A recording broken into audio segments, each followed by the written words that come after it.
Assalamualaikum warahmatullahi wabarakatuh. Perkenalkan, nama saya Jena Afifah dan teman saya Siti Tuhaini.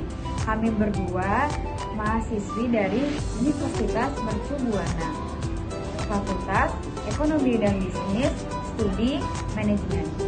Kami ingin berterima kasih kepada Bapak Ishahul Ben SEMM selaku dosen pengampu mata kuliah Pendidikan Anti Korupsi dan Etik UMB.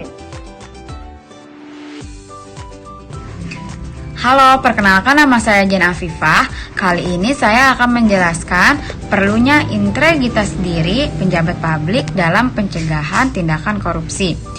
Integritas adalah kualitas moral dan etika seseorang yang melibatkan kejujuran, ketulusan, dan kesetiaan pada nilai-nilai yang benar. Integritas menggambarkan keseluruhan, keutuhan, dan konsistensi seseorang dalam bertindak sesuai dengan prinsip-prinsip yang benar. Terlepas dari tekanan atau godaan untuk melanggar nilai-nilai tersebut, orang yang memiliki integritas dianggap memiliki keandalan, kejujuran, dan komitmen untuk bertindak dengan cara yang benar. Baik dalam hal moral maupun etika, integritas merupakan dasar penting dalam membangun kepercayaan, menjaga moralitas, dan memelihara keadilan dalam setiap aspek kehidupan, termasuk dalam konteks pejabat publik dalam pencegahan tindak korupsi. Integritas pejabat publik sangat penting dalam pencegahan tindak korupsi. Integritas melibatkan kualitas moral, etika, dan kejujuran seseorang dalam melaksanakan tugasnya. Berikut adalah beberapa alasan mengapa integritas pejabat publik diperlukan dalam pencegahan tindak korupsi. 1. Memupuk kepercayaan masyarakat. Pejabat publik yang berintegritas membantu membangun kepercayaan masyarakat terhadap pemerintah dan institusi publik. Ketika pejabat publik menjunjung tinggi integritas, masyarakat lebih cenderung mempercayai mereka dan merasa yakin bahwa kepentingan publik akan diutamakan. 2. Mencegah penyalahgunaan kekuasaan. Pejabat publik yang memiliki integritas tinggi cenderung tidak menyalahgunakan kekuasaan yang mereka pegang. Mereka tidak akan menerima suap, memanipulasi kebijakan, atau menggunakan jabatan mereka untuk keuntungan pribadi. Ini membantu mencegah korupsi dan menjaga keadilan dalam pelayanan publik. 3. Memberikan teladan yang baik. Pejabat publik yang menjadi contoh integritas dapat menginspirasi orang lain, termasuk rekan kerja dan bawahan, untuk mengikuti jejak yang sama. Dengan memberikan teladan yang baik, integritas dapat menyebar dan menjadi budaya di lingkungan kerja yang lebih luas. 4. Meningkatkan efisiensi dan efektivitas. Pejabat publik yang berintegritas cenderung lebih fokus pada kepentingan publik daripada kepentingan pribadi. Mereka bekerja secara efisien dan efektif untuk mencapai tujuan yang telah ditetapkan, tanpa adanya motif korupsi yang mengganggu proses pengambilan keputusan. 5. Mendukung transparansi dan akuntabilitas. Integritas pejabat publik mencakup transparansi dan akuntabilitas dalam tindakan dan keputusan mereka. Pejabat publik yang transparan dalam mengelola anggaran publik dan melaporkan tindakan mereka secara terbuka membantu mencegah tindak korupsi yang tersembunyi. 6.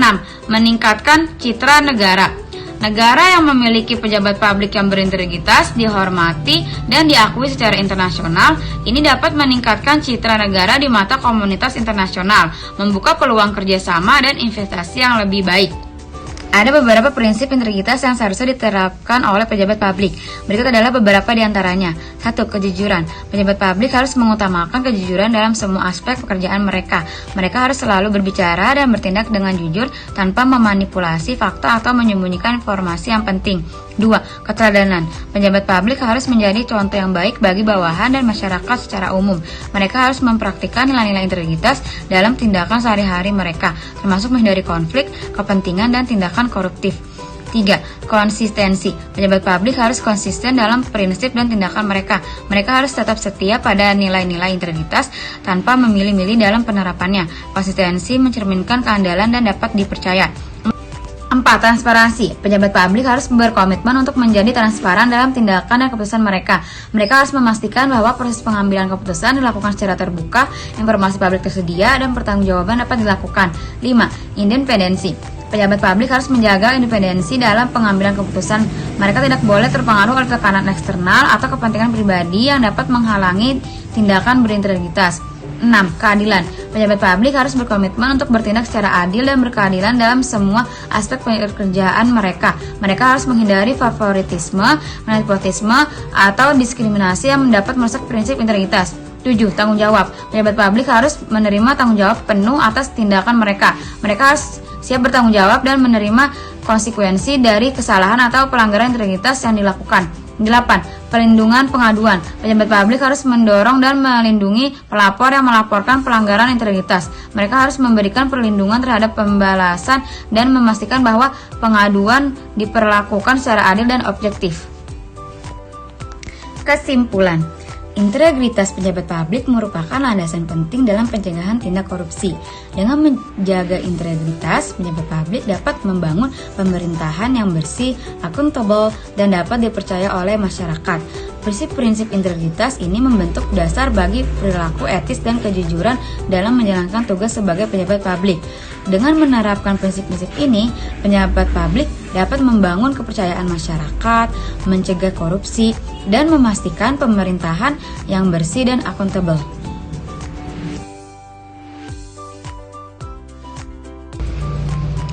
Kali ini saya akan membahas tentang korupsi dalam perspektif undang-undang. Dalam perspektif undang-undang, korupsi merupakan tindakan melanggar hukum yang melibatkan penyalahgunaan kekuasaan atau kedudukan oleh pejabat publik atau pihak yang memiliki kewenangan untuk memperoleh keuntungan pribadi atau untuk kepentingan pihak lain secara tidak sah. Undang-undang anti korupsi biasanya memberikan definisi korupsi dan menetapkan larangan serta sanksi terhadap tindakan korupsi. Di banyak negara, termasuk Indonesia, terdapat undang-undang khusus yang mengatur tindak korupsi, seperti Undang-Undang Nomor 31 Tahun 1999 tentang pemberantasan tindak pidana korupsi di Indonesia. Undang-undang tersebut mendefinisikan tindak korupsi, menyebutkan berbagai tindakan koruptif yang dilarang dan menetapkan sanksi yang tegas terhadap pelaku korupsi. Undang-undang anti korupsi juga biasanya memberikan landasan hukum untuk pencegahan, penyidikan, penuntutan, dan pengadilan terkait tindak korupsi. Selain itu, undang-undang tersebut seringkali menetapkan lembaga khusus seperti Komisi Pemberantasan Korupsi atau yang disebut dengan KPK yang memiliki mandat untuk melawan korupsi dan melakukan upaya pencegahan, penindakan, dan penegakan hukum terhadap tindak korupsi. Dalam perspektif undang-undang, korupsi dianggap sebagai tindak pidana serius yang merusak integritas, keadilan, dan kepercayaan publik. Tujuan undang-undang anti korupsi adalah mencegah, memberantas, dan menghukum pelaku korupsi serta mendukung upaya membangun pemerintah yang bersih, transparan, dan akuntabel. Penegak hukum memiliki peran yang krusial dalam implementasi undang-undang. Berikut adalah beberapa peran utama yang dimiliki oleh lembaga penegak hukum. 1. Penegakan hukum. Lembaga penegak hukum bertanggung jawab untuk menegakkan hukum dan mengamankan kepatuhan terhadap undang-undang yang berlaku. Mereka melakukan penyelidikan, pengumpulan bukti, penuntutan, dan menegakkan keputusan pengadilan terkait pelanggaran hukum. 2. Investigasi. Lembaga penegak hukum memiliki wewenang untuk melakukan investigasi terhadap dugaan pelanggaran hukum. Mereka mengumpulkan bukti, memeriksa saksi, dan melakukan penyelidikan untuk mengungkap kebenaran dan mengidentifikasi pelaku yang terlibat. 3. Penuntutan. Lembaga penegak hukum memiliki tugas untuk menuntut pelaku yang terbukti melakukan pelanggaran hukum. Mereka menyusun dakwaan, menghadirkan kasus di pengadilan, dan berperan sebagai jaksa dalam proses persidangan. 4. Perlindungan hak asasi. Lembaga penegak hukum harus melindungi hak asasi individu dan memastikan bahwa penegakan hukum dilakukan dengan prinsip-prinsip keadilan, proporsionalitas, dan perlindungan hak-hak individu yang dijamin oleh konstitusi atau undang-undang. 5. Pencegahan dan deterrence. Selain menegakkan hukum, lembaga penegak hukum juga memiliki peran dalam mencegah pelanggaran hukum melalui patroli, pengawasan, dan kampanye edukasi. Upaya ini bertujuan untuk mencegah terjadinya pelanggaran hukum dengan memberikan sanksi dan hukuman yang tegas kepada pelaku. 6. Kolaborasi dengan instansi terkait. Lembaga penegakan hukum bekerjasama dengan lembaga lain seperti kepolisian, peradilan, dan lembaga pemerintah terkait lainnya. Kolaborasi ini diperlukan untuk mengkoordinasikan upaya penegakan hukum, pertukaran informasi, dan kerjasama dalam penyelidikan dan penuntutan kasus. 7. Pelaksanaan putusan pengadilan. Lembaga penegakan hukum memiliki tanggung jawab untuk melaksanakan putusan pengadilan yang telah dikeluarkan. Mereka memastikan bahwa sanksi atau hukuman yang dijatuhkan kepada pelaku pelanggaran hukum dilaksanakan sesuai dengan ketentuan yang berlaku. Evaluasi terhadap efektivitas undang-undang anti korupsi dapat dilakukan melalui beberapa aspek yang relevan. Berikut adalah beberapa aspek evaluasi yang umumnya digunakan. 1. Pemberantasan korupsi. Evaluasi dapat dilakukan untuk melihat sejauh mana undang-undang anti korupsi berhasil mencegah, mengungkap, dan menuntut kasus korupsi. Angka penuntutan kasus yang berhasil diselesaikan dan pemulihan aset yang diperoleh dari korupsi dapat menjadi indikator keberhasilan. 2. Mencegah korupsi. Evaluasi dilakukan untuk mengevaluasi keefektifan langkah-langkah pencegahan korupsi yang diatur dalam undang-undang. Ini termasuk pengaturan terkait transparansi, pengadaan barang atau jasa, pelaporan harta kekayaan, dan peningkatan integritas sistem administrasi publik. 3. Penyelenggaraan lembaga penegak hukum. Evaluasi dapat dilakukan terhadap lembaga penegak hukum yang ditugaskan untuk menangani kasus korupsi. Efektivitas mereka dalam melakukan penyelidikan, penuntutan, dan penegakan putusan pengadilan dapat menjadi pertimbangan. 4. Kerjasama internasional. Evaluasi dapat mempertimbangkan sejauh mana undang-undang anti korupsi mendukung kerjasama internasional dalam pencegahan dan penuntasan tindak korupsi lintas negara. Efektivitas kolaborasi dengan negara lain, termasuk pertukaran informasi dan pemulihan aset dapat dinilai. 5. Partisipasi masyarakat. Evaluasi juga melibatkan partisipasi masyarakat dalam pencegahan dan pemberantasan korupsi. Aktivitas undang-undang dapat dinilai berdasarkan tingkat kesadaran masyarakat tentang korupsi, partisipasi mereka dalam mengawasi pemerintahan, serta adanya mekanisme pengaduan yang efektif dan perlindungan bagi pelapor. 6. Kerangka hukum dan kepatuhan. Evaluasi melibatkan peninjauan terhadap kerangka hukum yang mendukung undang-undang anti korupsi, termasuk sanksi dan hukuman yang ditetapkan. Evaluasi juga mencakup kepatuhan dan penegakan hukum terhadap pelanggaran korupsi. Kesimpulan, penting untuk mencatat bahwa evaluasi terhadap efektivitas undang-undang anti korupsi adalah proses yang kompleks dan melibatkan berbagai faktor. Perubahan sosial, politik, dan budaya juga dapat mempengaruhi hasil evaluasi. Oleh karena itu, evaluasi harus dilakukan secara komprehensif, melibatkan berbagai pihak terkait dan berkelanjutan untuk menghasilkan perbaikan dan peningkatan yang berkelanjutan dalam upaya pemberantasan korupsi. Perspektif undang-undang terkait korupsi adalah bahwa undang-undang anti korupsi memiliki peran krusial dalam memberantas korupsi dan memastikan keadilan. Undang-undang tersebut memberikan landasan hukum yang kuat untuk melarang dan menghukum pelaku korupsi, serta mendorong pencegahan korupsi melalui pengaturan transparansi, pengawasan, dan tata kelola yang baik. Pentingnya peran lembaga penegak hukum yang independen dan efektif dalam menegakkan undang-undang, serta kerjasama internasional dalam upaya pencegahan dan penuntasan korupsi. Partisipasi masyarakat juga menjadi faktor penting dalam pemberantasan korupsi. Dengan masyarakat diharapkan menjadi pengawas, pelapor, dan pendorong budaya integritas. Namun, undang-undang anti korupsi dan penegakan hukum saja tidak cukup, perlu adanya langkah-langkah pencegahan yang berkelanjutan, serta kesadaran dan komitmen dari semua pihak untuk mewujudkan masyarakat yang bersih dari korupsi.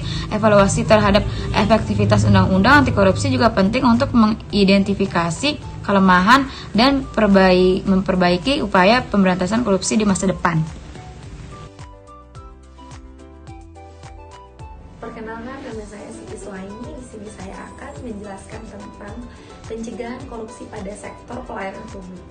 Sektor pelayanan publik memang sudah menjadi rahasia umum, telah menjadi lahan basah bagi oknum-oknum yang tidak bertanggung jawab dengan manfaat positif dan kekuasaan yang dimiliki pejabat publik. Pelayanan publik merupakan salah satu unsur penting terwujudnya good governance karena visi utama dalam penyelenggaraan pemerintah adalah memberikan pelayanan yang baik kepada publik. Untuk itu, pemerintah sangat berkepentingan melakukan perbaikan atas pelayanan publik selama ini. Dan pelayanan publik yang masih terkesan sulit dalam mengakibatkan maraknya praktek korupsi. Kasus-kasus korupsi di Indonesia didominasi oleh korupsi di sektor publik, termasuk pelayanan publik, di mana masyarakat berinteraksi langsung dengan pelaksanaan pelayanan publik. Korupsi dalam layanan publik seiring kali terjadinya karena ada dua faktor, yaitu satu faktor eksternal dan internal. Faktor eksternal muncul karena adanya keinginan masyarakat untuk mendapatkan pelayanan secara cepat dalam berbagai urusan seperti perizinan dan juga sejenisnya. Faktor internal lebih menitik beratkan pada adanya fenomena bahwa rentang birokrasi yang panjang dengan sengaja dimanfaatkan oleh oknum-oknum di birokrasi untuk memperoleh keuntungan ilegal. Penyebab terjadinya korupsi di layanan publik adalah terjadi disebabkan karena proses pengurusan pelayanan yang sulit dan berbelit-belit, prosedural, dan membutuhkan waktu yang relatif. Sebagai masyarakat, saya juga masih menilai kesulitan dalam pengurusan pelayanan publik. Pencegahan yang dapat dilakukan saat ini adalah kebijakan pertama adalah penyampaian laporan harta kekayaan yang dilaporkan setiap tahunnya. Kedua, kebijakan yang mengatur mengenai penguatan sistem integritas internal instansi pemerintahan. Ketiga adalah kolaborasi antar instansi pemerintahan melalui pembentukan tim strategi nasional. Selain itu, pemerintahan PAN-RB juga bekerja sama dengan Badan Pusat Statistik BPS bersama dengan lembaga survei terpercaya untuk melakukan survei secara. Yang kedua, saya akan menjelaskan tentang peran mahasiswa dalam upaya pemberantasan korupsi. Mahasiswa dan sejarah perjuangannya. Mahasiswa merupakan suatu elemen masyarakat yang unik. Jumlahnya tidak banyak, namun sejarah menunjukkan bahwa dinamika bangsa ini tidak lepas dari peran mahasiswa. Walaupun zaman terus bergerak dan berubah, namun tetap ada yang tidak berubah dari mahasiswa, yaitu semangat dan idealisme, semangat yang berkobar terpatri dalam diri mahasiswa. Semangat yang mendasari perbuatan untuk melakukan perubahan atas keadaan yang dianggapnya tidak adil. Mimpi-mimpi besar akan bangsanya, intuisi dan hati kecilnya akan selalu menyuarakan idealisme. Mahasiswa tahu ia harus berbuat sesuatu untuk masyarakat, bangsa, dan negaranya. Mahasiswa dan potensi yang dimilikinya selain mengenal karakteristik korupsi, pengenalan diri diperlukan untuk menentukan strategi yang efektif yang akan digunakan dalam kaitannya dengan hal tersebut. Mahasiswa harus menyadari siapa dirinya dan kekuatan dan kemampuan apa yang dimilikinya yang dapat digunakan untuk menghadapi peperangan melawan korupsi. Dan mahasiswa juga mempunyai banyak sekali sisi. Di satu sisi, mahasiswa merupakan peserta didik di mana mahasiswa diproyeksikan menjadi birokrat, teknokrat, pengusaha, dan berbagai profesi lainnya. Dalam hal ini, mahasiswa dituntut untuk memiliki kecerdasan intelektual, kecerdasan emosional, dan kecerdasan spiritual. Hal tersebut disebabkan kecerdasan intelektual tidak dapat mencegah orang-orang untuk menjadi seseorang egois dan bersikap negatif lainnya. Usaha-usaha yang dapat dilakukan oleh mahasiswa untuk mempengaruhi keputusan politik adalah: 1. Melakukan penyebaran informasi tanggapan atas kebijakan pemerintahan dengan melakukan membangun opini publik, Jumpopers, diskusi terbuka dengan pihak-pihak yang berkompeten. Selain itu, mahasiswa juga menyampaikan tuntutan dengan melakukan demonstrasi dan pengarahan massa dalam jumlah besar. Di samping itu, mahasiswa mempunyai jaringan yang sangat luas baik antar mahasiswa maupun dengan lembaga-lembaga swadaya masyarakat, sehingga apabila dikontribusikan dengan baik akan menjadi kekuatan yang sangat besar untuk menekan pemerintah. Peran mahasiswa di lingkungan kampus untuk dapat berperan secara optimal dalam lingkungan kampusnya, dengan kata lain, mahasiswa harus mendemonstrasikan bahwa diri dan kampusnya harus bersih dan jauh dari perbuatan korupsi. Mahasiswa juga dapat melakukan upaya edukasi terhadap rekan-rekannya ataupun calon mahasiswa untuk menghindari adanya praktik-praktik yang tidak sehat dalam proses penerimaan mahasiswa. Selanjutnya adalah pada proses perkuliahan dalam masa ini diperlukan terhadap moralitas mahasiswa dalam berkompetensi untuk memperoleh nilai setinggi-tingginya tanpa melalui cara-cara curang. Upaya prospektif yang dapat dilakukan adalah dengan jalan membentengi diri dari rasa malas. Selanjutnya pada tahap akhir perkuliahan, di mana pada masa ini mahasiswa memperoleh gelar kesarjanaannya sebagai tanda akhir proses belajar secara formal. Mahasiswa harus memahami bahwa gelar kesarjanaannya yang memiliki diemban memiliki konsekuensi berupa tanggung jawab dan moral, sehingga perlu dihindari upaya-upaya melalui jalan pintas.